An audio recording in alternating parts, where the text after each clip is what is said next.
Alright guys, welcome back to some more Umineko, When They Cry. Now, I've had some time to think, of course. I've been giving myself a couple of days. I've actually not recorded a part in a few days. Although for you guys it might just be out tomorrow, as in the day right after the previous one was uploaded. But I have had in real life a couple of times to think about it. And I did it with Beato before, okay? I did it with Beato in episode 2 and episode 3 before. And I decided that I want to first look into Kinzo's backstory here, because it seems like we're going to get into Kinzo's backstory in just a second here. You're seeing a much younger Kinzo that looks like Battler, looks a hell of a lot like Battler. So I think I want to just look at his backstory first. And I don't want to get onto Kinzo's tale or Kinzo's, person here too much before I even have it confirmed. As much as I'm sure it's gotta be the right answer, I decided that I want to wait until I understand more from him. I want to understand his side more. And I already understand it quite a bit, to be fair, because he's been screaming about how much he loves Beato the entire visual novel. I mean, all 7 episodes. I don't think we've gone a single episode without Kinzo going, "Oh, Beatorice!" So, that scream was probably very loud for y'all, I'm sorry. But, so I do understand, okay, this man has a lot of excessive love for this woman that he met in Italy, which I guess is his beloved home of old. Didn't see that one coming, but I guessed that it was somewhere in the west, so I was right there, or at least I think that's his beloved home of old, because unless Beatrice Castiglione is somehow not an Italian name, then I'll be shocked if it's not Italian. That sounds like a hell of an Italian name. I should have noticed. I should have realized that it was Italian. Beatrice is such an Italian name. That's definitely Italian. I don't know how. I probably recognized that it was Italian when I first read the name, when I first read the visual novel, and then I just kind of forgot about it as I went along. I was like, yeah, it just sounds Italian, and then I kind of went along with it, and then I forgot. And then now they said Castiglione. They said her last name. Okay, that's Italian. That's hella Italian. Okay, but I did not expect that to be Kinzo's beloved home of old. So yeah. Your question might be, do I hate Kinzo? I think not yet. I think I want to wait until I learn more about him. I've done it before with Beato herself, right? I didn't really know Beato's story, but because the way she was harshly treating me the entirety of the early episodes, I was hating on her. Alright? She betrayed me, she tricked me, she killed my entire family over and over while laughing at me. And now that I know that she was trying to get me to reach the truth, obviously the context changed, and she was trying to motivate me, and I understand that now, or at least I suspect that I understand it now. But I think for Kinzo, I wanna wait a little. I think humans in general can be very quick to get on people and call them bad people without even trying to understand their side. And I think Umineko's the visual novel, the entire story, so many themes of the story is trying to point to you, to tell you to try and understand other people before you just label them as horrible people, inhuman monsters. Because I know last part I called Kinzo a monster, and that may be true, I'm not even gonna try to deny it, but it's more like, try to see things from his POV. And I know what you're thinking, yo, Amin, how are you going to try to defend the incest, bro? I mean, it's not just any normal incest, it's probably one of the worst types of incest when it's your own daughter. That's bad, okay? Because first there's the cheating part, and his wife even suspected that he was cheating on her. That's bad enough, right? But even that sort of thing, that's nowhere near as bad as straight up incest, obviously. you know, that girl, the Kyodorian Beato, man, she suffered, and because of Kinzo's actions, her daughter suffered as well. I mean, I'm sure Sayoshi is still suffering from the entire situation, if it's true, if my theory is true. But I'm pretty certain it's true because of how much it matches up. But and the entire family suffers from it too, not just Sayoshi. Kinzo's actions leading these two lives, and then they mention how they mentioned how he went to the occult after laying all his feelings to Kyodorian Beato. Then we'll mention how he turned to the occult to try and make sense of it all, to try and grieve of it all. And it seems like he was, at least last time, he said he regretted it, and he was trying to atone for it. And Kumasawa was scolding Kinzo, and Kinzo's, you know, he said that he doesn't really, or I don't know exactly what he said. I don't know if he said he doesn't deserve forgiveness or something like that. But he said that he made a mistake, and he acknowledges that he made a mistake. And just because you acknowledge you made a mistake does not mean that it's okay now. No, of course not. It's just obviously it's not that easy. But at the same time, his love for Beato, as we've seen the last 7 episodes, has not been understated how much this man loves Beato. He loves her so much that he was even willing to do something that he recognized as disgusting. He even recognized that it was absolutely disgusting. But love runs so deep that it can lead you to do some disgusting things. Is another thing we've learned from this visual novel. Is that apparently love can not just lead you to disgusting things, but it can also lead you to kill and bomb an entire family on an island, supposedly your own family. So no matter how rich you are, you could be you could have 10 tons of gold, but you know, if your love runs that deep, bang. And imagine how much worse it would be if Sayoshi didn't know that Battler was her niece, or his niece, you know what I mean, was their niece until after Battler didn't visit for 6 years. So Battler, you know, they were in love with Battler, they made the Beato personality to be in love with Battler. Then, during the 6 years of Battler's absence, Sayoshi solved the riddle, or something, or found, or yeah, you know what I mean? Or learns the truth, you know, learns the truth by solving the riddle. Because maybe you learn the truth, but maybe not. Or maybe Genji told her about the truth between that time, and then you noticed that it's this entire time you loved your own. You loved your own nephew, not niece. Sorry, I think I called Battler her niece. I meant nephew. So imagine loving your own nephew, but you don't even notice that it's your nephew. And yeah, I mean, imagine acknowledging that. I mean, again, this is all speculation on how Sayoshi feels right now, or Leon. If Leon's also found out the truth. I don't know if Leon found out the truth last time or not. But if speculating, if I was Leon, you know, you'd probably think, my entire existence, I shouldn't exist. Imagine that, right? I mean, I feel like a lot of, you know, imagine you're a child of incest, you'd think, I shouldn't exist. I shouldn't, you know what I mean? I should not be here. My father did a mistake. I shouldn't be here. You know, I should have been where Eva and the others are, right? Kinzo should have never cheated on his wife. He should have just, you know, maybe it could have been Rosa's younger sister or something.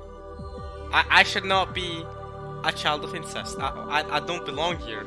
I shouldn't be in this world. Imagine thinking like that, and then you quickly start realizing, you know, okay, you know, where some of the hatred towards the family and why you wanted to kill them, the entire family, came from. But this is me speculating Sayoshi's emotions and feelings. and I don't have the right to do that, and I'm just speculating it because I'm trying to find the motive for the murders, okay? I'm not going to say that these feelings are the correct ones or the valid ones. I'm going to wait until, you know, the culprit is revealed and they confess maybe or maybe not, I don't know.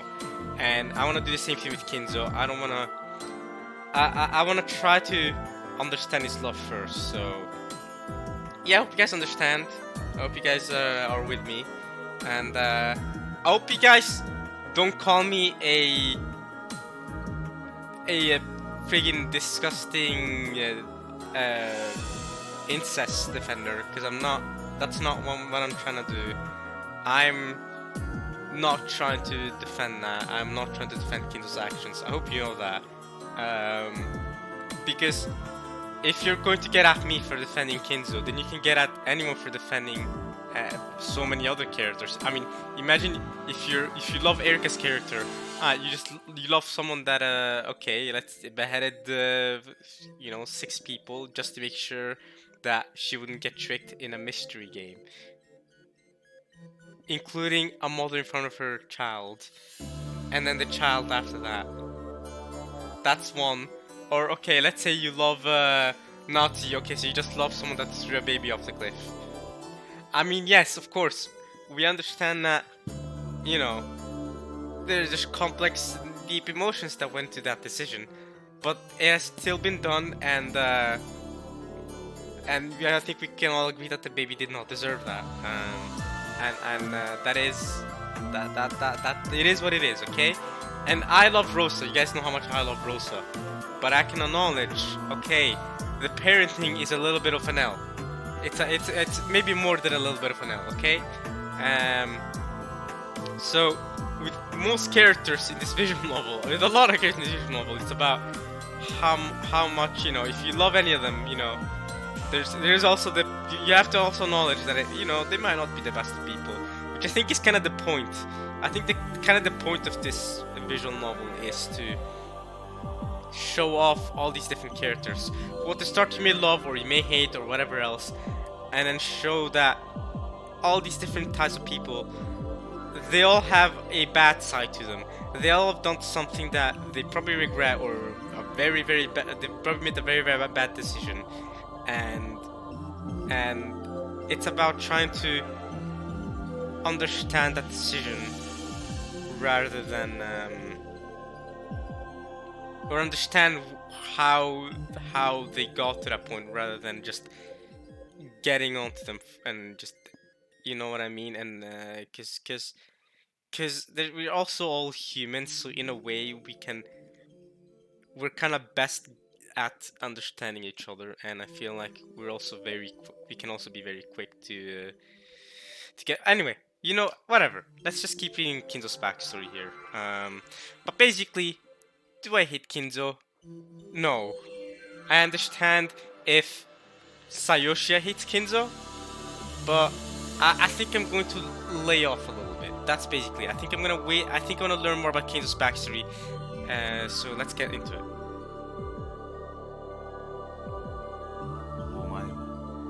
金蔵なのか。昔のおじいさまです。写真で見たことがあります。You've seen photos and he looks just like Battler. これは一体。 He looks just like your cousin Leon, or nephew, really. ベルン・カステルのくれた感激者の力だ。無理に理解するな。Don't try to understand, you'll just get a headache. 頭痛にならん。分かってきた。Man, I've said this before, but I really, really like their dynamic. I really like Will and Leon together. Alright. At one time, Genji told Battler that he looked like Kinzo in his youth. You know what? Genji was spot on. I even said this last part. When I first saw Kinzo. I remember saying, yo, Genji said this about Battler before. I remember saying this, so it's nice that the visual novel is repeating after me here. Sure enough, though the young Kinzo wasn't exactly the same as Battler, they looked very similar. They do. Kinzo just has white hair for some reason. You could, you know, you can make a theory that he's actually part of the Simadera family. You know, he's that white hair though. You know, Kiria and Kasumi and them. 改めて名乗ろう。私が後宮金蔵である。 So they've just given him Battler's voice actor. Cool, good to know. Let's go. おじいさま。 Even the voice seemed to resemble Battler somehow. Yeah, I wonder why. Clearly, Battler inherited Kinzo's blood more thickly than any other. Again, one other thing. I do not like the parallels between Kinzo and Battler in episode 6. And now these parallels between... Listen, bro. Battler may also be in love with Beato, but his love is different, alright? Yeah, he's in love with his own... Because then he'd be in love with his own aunt. Or a personality of his own aunt. Oh, goodness me, okay. A complicated matters here. Ah, and George and Jessica with Shannon and Canon, that's crazy, you know. Alright. 私は後宮家など継ぎたくはなかった。私が当主に選ばれたのは運命のいたずらに過ぎぬのだ。関東大震災で友だった者が死んだ。分家筋のお前が抜擢された。そうです。おじい様は若くとも聡明な方で、当主にふさわしい感目を若くしてお持ちの方でした。 And if I remember correctly, the Gary Kanto earthquake happened in the late 1920s, maybe early 1930s. When did that happen? Like before World War... after World War I, but before World War II at some point? I believe late 1920s. I'm gonna Google it again. After all, grandfather was wise despite his youth, and he possessed the dignity fitting for the headship. Let's see. Oh, Great Kanto earthquake, 1923. Okay, wow, even earlier than I thought. See, not 1929. I thought. I don't know. I said 1929. But yes.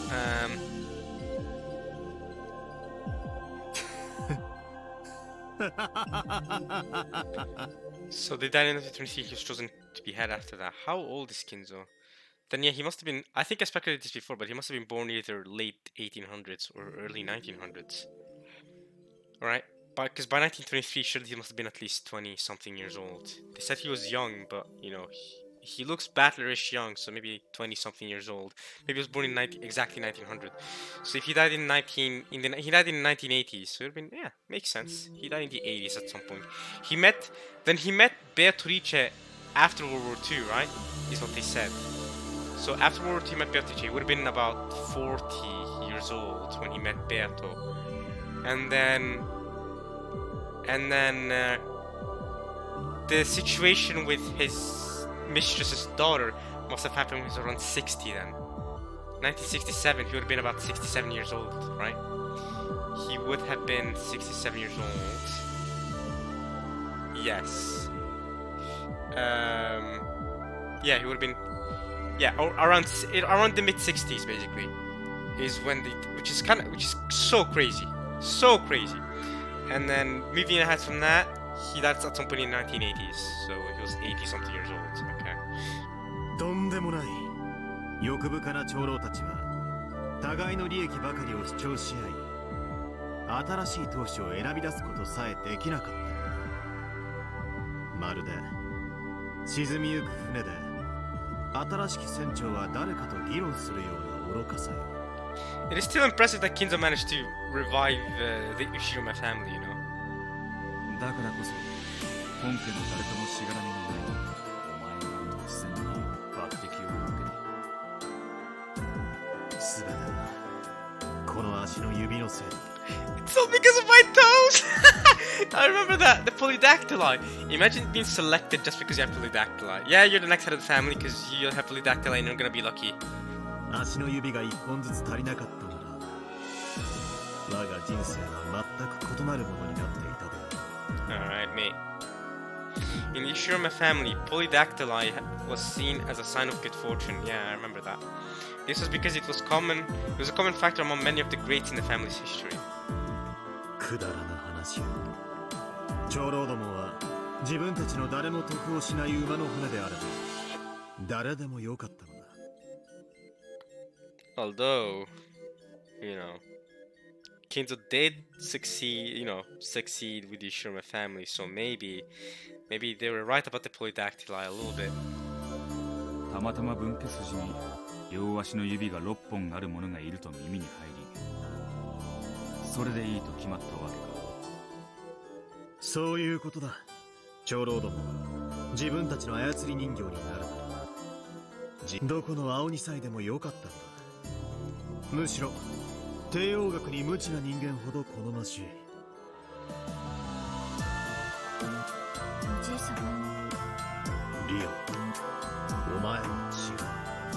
お前は我が全てを受け継ぐ者だ。お前が生を受けた日はそれは運命づけられている。だからこそお前に銀の指輪を与え厳しく育ててきた。そなたは私とは違う。誰にも恥じることのない立派な当主跡継ぎであるぞ。 So okay, why Leon and not Cross then? Your eldest child.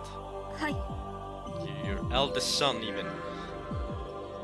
操り人形の当主か。気楽なものじゃねえだろうな。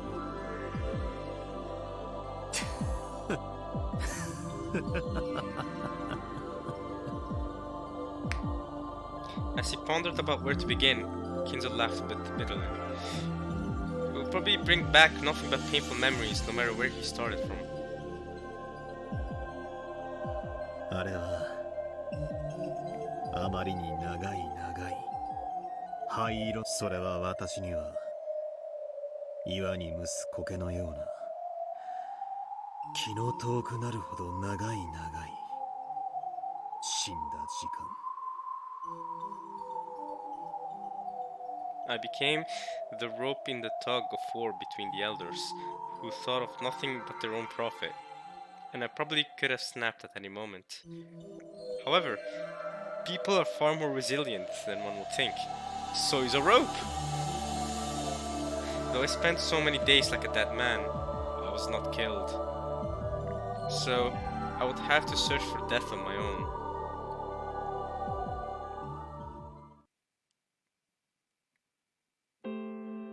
Fall.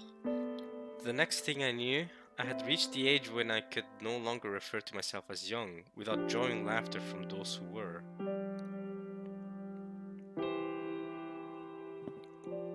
There were long, dreary, grey days without any substance, and they lasted for a full 20 years, so between 1923 and 1943. So we're getting towards the middle, right in the middle of World War II here. Okay, and he was Japanese, so okay. In 20 years, a person can be born, find a purpose, and even become their own man with their own place in the world. And you're 40 years old by this point, Kinzo. In short, if one truly becomes a human only when they have become a working adult, then I spent an amount of time long enough to create a human, doing nothing except playing the part of puppet to those greedy old men. Ironically, though that time aged my body, it did not age my mind. In my heart, I was still young, and I looked back fondly on the fulfilling days before I was summoned to Odawara. No, Odawara is not your beloved home of old. We established that that's not your beloved home of old, right?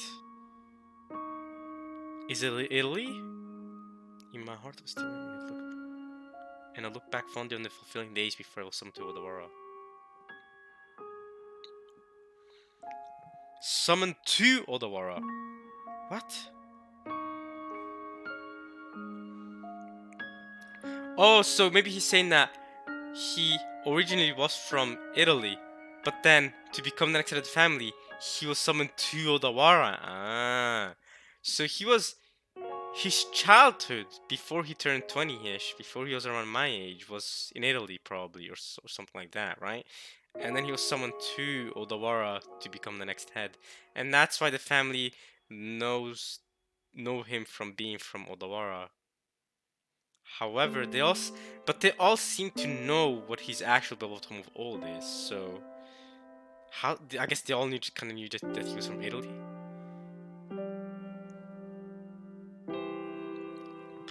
Only my body continued to age, and at some point, the gulf between the two had widened to the point that it was hard to comprehend. So, I could hardly believe that the worn out man in the mirror was really me. No, it really wasn't me. I was the head of the Ishome family in name only. I had no rights, no autonomy. There was no need for me to do anything other than what was asked of me. I was just a doll sitting there on the shelf, gathering dust. I remember nothing but lazily flipping through Western books I liked, locking myself in my own world, doing nothing but playing with roses and drinking terrible drinks.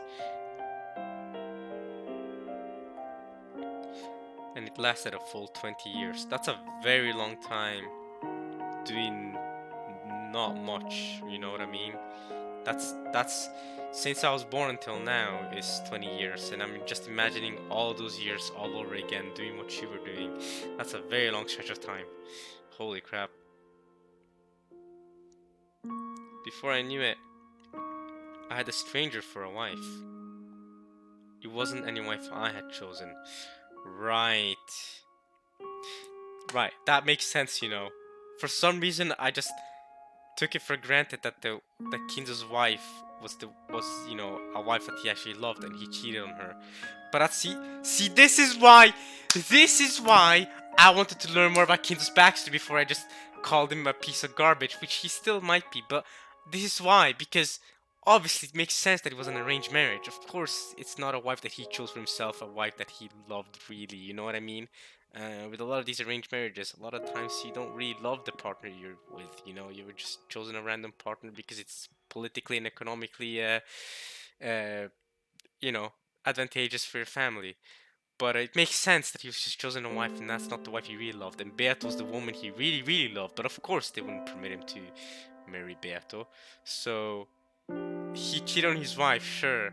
But you gotta think about it like that: is that Beato's the woman he loved, and it wasn't really his wife. And it's again, obviously Kinzo shouldn't be doing that either way, even if it is an arranged marriage. But it's at the same time, I do kind of understand him when, especially when your love runs that deep, when your love for a woman runs that deep, right? You love her so much, and you're forced to marry someone you don't actually love, and it must suck that you're not allowed to. It's kind of like I don't know, Romeo and Juliet type of deal. No, but you know what I mean. You're not allowed to marry her, no, even if you love her a lot. And but because it's just the clash is there, and we've seen throughout all 7 episodes how much this friggin' man loves Beatrice. It must have sucked, and the cheating part, I can understand it a little more now. Especially because, yeah, stranger for a wife. He had never done this one for a second of his life. She just appeared, and they're like, you two marry each other. And he's like, cool, I don't know anything about you, but okay, cool, I guess we're getting married. You know what I mean? It is what it is. It's tough. It's rough. Alright. Keeping it moving. She was someone that the elders had chosen and forced on me for their own reasons. The daughter of some noble family or something. But that hardly mattered to me. See, I wonder what the wife thought of Kinzo then. I doubt we're gonna get her perspective, because she's probably not a relevant enough character. They've not talked about Kinzo's wife at all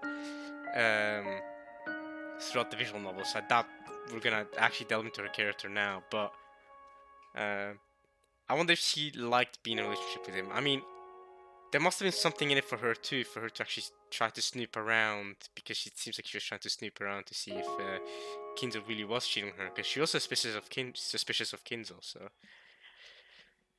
okay. I did not love my wife, but neither did I dislike her. I just didn't care. I fathered a few children, but that wasn't out of love for my wife. Let me see. When did he father the children? In World War II? 1940s? So let me think. I guess that would make sense, because let's say he gave birth to Cross in 1940. by 1986, Cross would be 46 years old. I suggested that Cross might be closer to 50, but that's very possible. If Cross is 46 years old and Jessica's 18, could be possible. Then he would have given birth to her when he was, what, 28 or something? Right? Could be, yeah, I could see that. 28-year-old Cross with Natsu giving birth to Jessica after several years of it not working out. Maybe, well, Natsu's supposed to be 3 years younger than Eva. Let's say Cross was 28, Eva was 26. Then Natsu would have been 23 when she gave birth to Jessica. Would it make and she tried for several years. Would it make sense for her to have tried since she was around my age, since she was 20, or would Natsu be a bit too young there? Let's say Cross was 28, Eva was 27, and Natsu was 24, because we know Natsu is 3 years younger than Eva. Would it make sense for her to have attempted for that many years? I mean, how many years did she attempt to give birth before she succeeded at, let's say, 24? Perhaps Cross, let's say Cross was 33, Eva was 32, and Natsu was 29. Then it would make a lot more sense. But if Cross is 33 when Jessica was born, that means Cross would be currently, what's 33 plus 18? That's 51, right? That's 51. Subtract 51 from 1986, that would make 1935. So good chance that I suspect Kinzo then married his wife around mid 1930s. Then Kinzo would have been around 30 something years old. Then the timeline matches up a bit more. Then again, this is all speculation based on information we've been given so far. Although I don't know how Japan would have worked at the time. Did rich women really attempt to be given birth as early as 20 years old? As early as, as my age, I know I'm too young to be giving birth right now, you know what I mean? I definitely do not feel prepared at all. So imagine if you're Nazi. But maybe because she was rich, she was pressured to do it even at a young age. Maybe. I'm not pressured to do it by anyone, so I'm good in that sense, you know what I mean? I doubt I'll be pressured to do it for another, or probably pressured for another at least 8 years minimum before someone goes, yo, Amin, you're almost 30, you plan to have children? Yeah, and I'll be like, yeah, okay, you know what I mean? Thankfully I don't have to think about it yet, but I guess maybe if you're a woman, Japanese woman, 1960s, and you're rich and you are the wife of supposedly the next head of the family, yeah, you want to give birth to an heir, right? I get it. But as early as 20? Maybe it's not too far-fetched to think that Kinzo really did marry his wife at some point during World War II. But okay, let's keep reading anyway. They were just born before I knew it. That's all there was to it. Yeah, I was told to give birth to children, and okay, all right, cool. That's all. None of it mattered. I wasn't having a good time when I banged my supposed wife and fathered children. I didn't care. I just did it because they told me to do it. I don't care. That's not the woman I love. God damn it. No, that's not quite right. Everything was decided by someone other than me, and I simply obeyed. That was the job of the Ishirome family head. ああ、このまま自分は静かに殺されるなとうっすらと感じていた。信じられません。強胆なる名君と称えられたおじい様がそのような日々を送っていたなんて。リオンよ、自ら生きぬ人生ほど希薄で長いものはない。なのにそれはあっという間に過ぎ去るのだ。心せよ。自ら生きる人生。生きるってことは意志を持つということだ。殺された日々だったろうよ。そうだ。私は生きたかった。いや、死にたかった。操り人形はどうすれば死ねる。糸を断ち切ることです。そうだ。それが死ぬことであり、生きることであり、解放だ。解放だ。Release. Before I realized that the world had grown troubled. What? World War II. World War II. Okay, never mind. So he did marry. See? He did marry his wife before World War II. See? I was right about. I might have been more right about mid 1930s.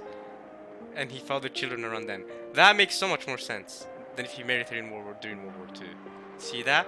Because World War II started in 1939. Makes sense that he married his wife before then. See that? Look at me go. The Pacific War. Japan had extended their... Actually, no, wait. Japan didn't... When did Japan join in World War II? It might have not been 1933, 1939. It might have been 1940, 1941. Because, like, Norway didn't actually jump into World War II until 1940 when Nazi Germany invaded Norway in 1940. So 1939 is just the official start. I think it was in September, 1st of September or something. September 1939 when Germany invaded Poland. But for Norway, at least in the history books, or at least when I read books regarding Norway, when I used to, I don't actually spend my time reading that nowadays, but when I had to do it for school and stuff, it always said World War II, yeah, between 1940 and 1945. It wasn't until eventually, I saw, oh wait, it actually started in 1939, if you really want to go back to its initial beginnings, right? So Japan might have been a similar thing where it started in 1940, 1941. So maybe a little later than 1939. But still, I feel like I'm still fairly right about the mid-1930s speculation. Japan had extended their war fronts too far to the east and west, and the tide of war was changing.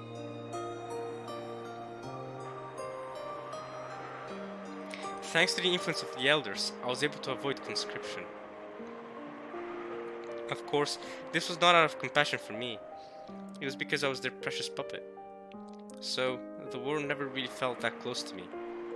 However, when I personally decided to abandon their protection, it was very easy. At that time, the Ishima family had almost completely collapsed. And since the elders had apparently pilfered enough of the scraps to last them the rest of their lives, they seemed to care little for what I did, now that they no longer had any use for me, right?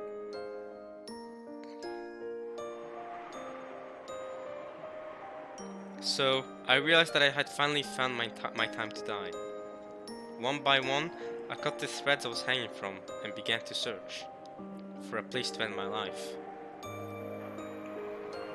戦地で死を求めようとしたのか。 Man actually went to war? 同じ死ぬなら誰かの役に立つべきと思った。いや、違うな。私には自らの命を絶つ気力さえなかったんだろう。もっともらしく死ねる理由が戦争だったんだ。おじい様は土木建築の知識がありましたので、海軍設営隊にて施設造成などに従事されたと聞いています。Setting up facilities for the Navy construction team. とんだ誤算よ。何の取り柄もないと言っておけば、すぐにも死ねる最前線へ送られたものを。最前線に行かずに済んだのか。幸いと喜ぶ仲間もいたよ。私には逆だった。戦って死ぬという出来すぎた美酒の焼け酒が欲しかっただけなのだ。忘れられた島の上空を米軍の編隊は横切っていくだけ。彼らは私のために爆弾一つどころか鉛玉の一つさえ恵んではくれなかったのだよ。おじい様はその日々の中でベアトリーチェにお会いになられたのですか？そうだ。Oh. So that must have been in Italy then. So Kinzo's beloved home of old is in Italy? He only or wait, let's keep reading. あれは海からやってきた。 From the sea? どこであった島と言ったが He did mention an island, yeah. ここだよ。 Wait, what? この島にやってきたの。 Wait, what? Wait, so... But she's Italian. Well, okay, I might be wrong. I sounded Italian. How did she come here? Wait, how, what? Wait, Rokkenjima's the island you're talking about? With US planes flying over? お前たちは六軒島で出会っていたというのか That's kinda crazy, you know. どういうことですか？おじい様がロケン島を買い取るまでは無人島だったと聞いています。 Must have been like a war base or something. A war island or something. この島に日本軍の基地があったなどとは初耳です。 Oh, that makes sense, you know? The underground dungeon and that. That makes sense if it was a base and then Kinzo just renovated it. That would make sense because the dungeon underground stuff. Yeah. Okay, sure. Japanese military base here. Okay. I mean, I can accept that. Sure enough. そうだな。あんなものは基地とは呼ばぬ。 Oh, okay, I guess it wasn't. ただの岩窟よ。 Just a cave? Okay. 私はその岩窟の番人だったのだ。 Cave? Which cave? I don't remember any cave being mentioned before.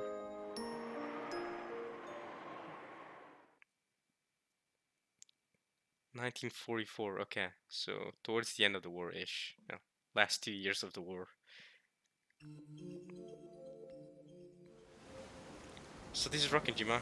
Due to the honorable defeats at Saipan and Guam, Japan's absolute national defense zone strategy was in shambles. Where had the gallantry of the start of the war gone?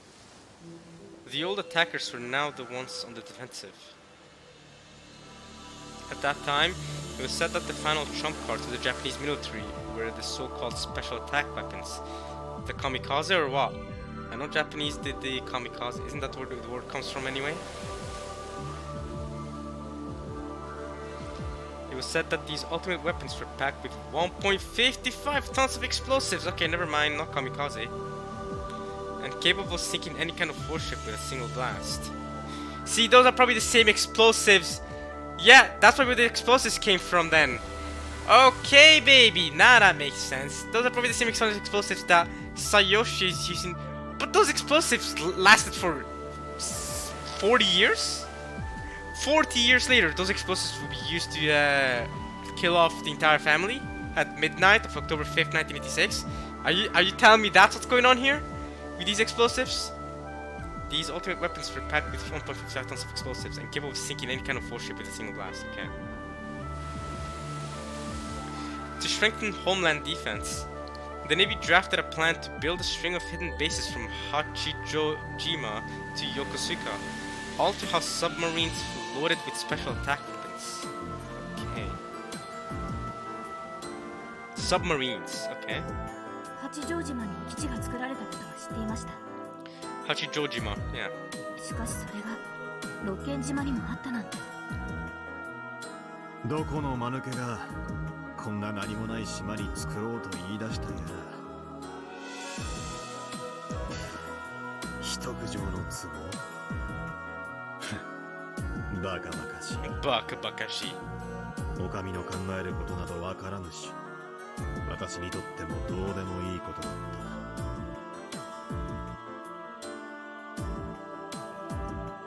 These truly were ultimate weapons, able to take down large warships in a single strike.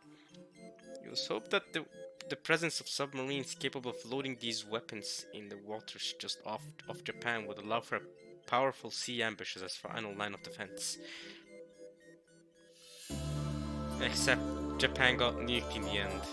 So, sea ambush or an air ambush? Big boom bomb. They got nuked twice. That was rough for Japan, no?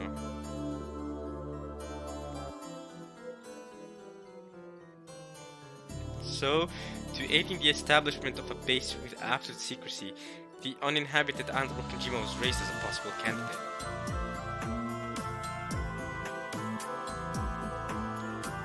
An investigation of the island resulted in the discovery of a large cave in the cliffs, and this was apparently deemed to be a suitable location for a submarine base. Huh. I don't remember any cave being mentioned before now. I must have forgotten about it, or maybe this is the first time they mention it, but I must have forgotten about it more than likely. I feel like I would have remembered if there was a cave being mentioned before in the cliffs.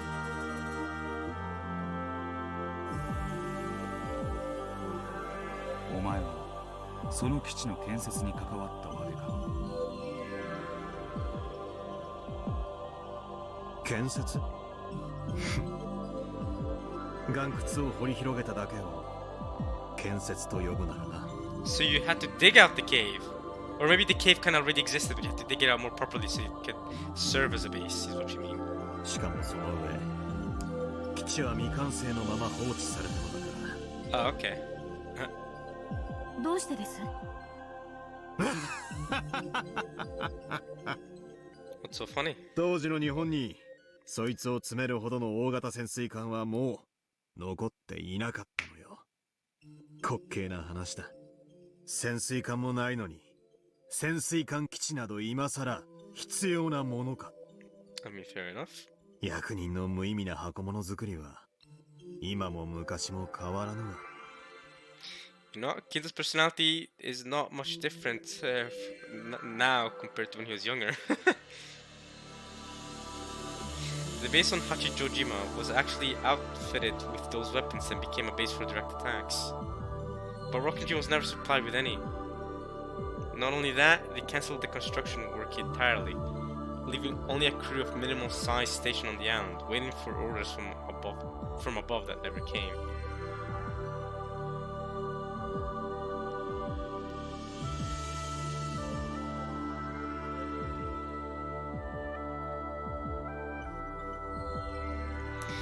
Could it be the fact that it was a hidden base seal? Could it be the fact that it was a hidden base, sealed or fate? The higher-ups had already completely forgotten about this useless and pointless cavern. We were nothing more than guards for a mere cave. We spent our days farming, fishing, and playing with the dirt, all the while gazing up at the American formations flying past. Some of our group were relieved at the prospect of the war ending before anyone remembered we were here, and before any of us had to face a real battle.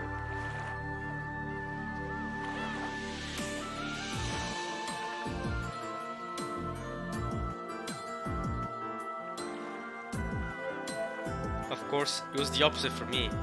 I hoped beyond hope for the American troops to advance and kill me as soon as possible. And then, on one of those hollow days, let us go back there now. Back to the turning point in my life and my fate. When Mishima Kinzo finally became alive. That Zambeato arrived somehow. Somehow. Chapter end. That's where I'll end this video too then. I think we'll end this here. Might be a bit shorter than one can typically expect, but we finished a chapter. Salo Republic. 貴様たるんでいるぞ。決戦は間近というのに、そのへっぴり腰は何か。 What are you doing? Slacking off, the fighting's so close. Alright, so a little more Kinzo backstory this part. And we'll find out more next time, I'm sure. I'm sure next time we'll probably meet well, I don't know what Salo Republic is, or Salo or whatever, but I'm sure next part we'll probably meet the Beatrice, the original one, and see how that turning point worked out for Kinzo of his life. But yeah, I wonder where the explosives came from, because they said that the base was never fully constructed, never fully completed. So where did the explosives come from? I expected that the explosives came from, you know, having the submarines here with the explosives, and that's the same explosive that Sayoshia used. But maybe there's some other explosives that come by some other way. I don't know. But yeah, interesting. Little backstory there. We'll find out. I'm interested to find out more, of course.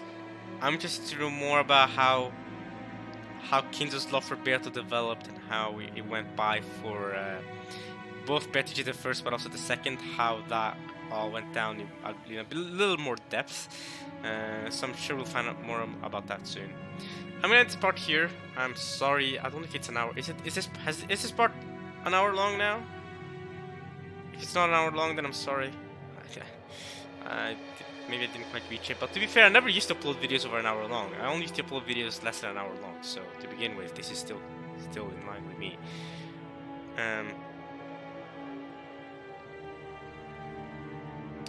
But yes, okay. Yeah, I'll leave it there. I hope you guys enjoy this part of Umineko when they cry. And I hope you guys enjoyed watching this at least as much as I enjoyed reading it. More Kinzo backstory next time. Alright, peace.